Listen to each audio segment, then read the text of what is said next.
नमस्कार.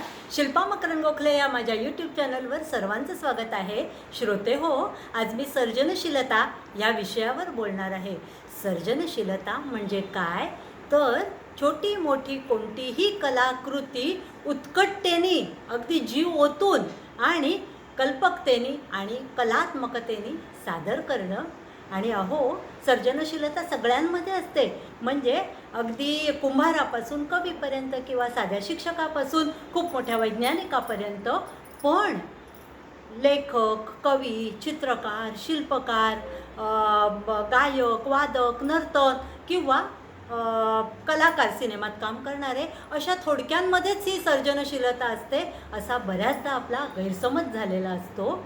आणि बरं का, या सर्जनशीलतेचा प्रत्यय दैनंदिन जीवनातही येतो. उदाहरण द्यायचं झालं तर अगदी जेवायच्या वेळेला घरी पाहुणे आले तर जी कसलेली जातिवंत गृहिणी आहे ती सकारात्मकतेच्या जोडीला सर्जनशीलतेची जोड देऊन व्यवस्थित थोड्या वेळात सगळा स्वयंपाक सादर करू शकते उत्तम प्रकारे.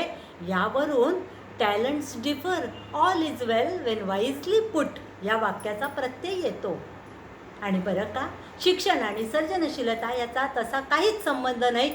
उलट शिक्षित माणसामध्ये सर्जनशीलता कमी दिसू शकते. कारण बघा, शिकलेल्या माणसाला एखादी अडचण आली तर त्या प्रश्नाचं उत्तर तो पुस्तकात शोधतो, पण अशिक्षित माणूस मात्र स्वतः विचार करून त्याचं उत्तर शोधतो.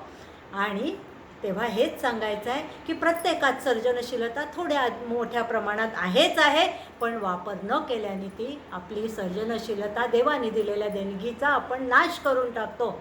तेव्हा अखेरीस हेच की सर्जनशीलता समाजात विपुल आहे, वाढ आहे, ती त्याचा वापर करणाऱ्यांचीच. तर इथेच हा व्हिडिओ समाप्त करताना माझे व्हिडिओज आपल्याला आवडत असतील तर लाईक, शेअर, सबस्क्राईब करा हीच नम्र विनंती. धन्यवाद.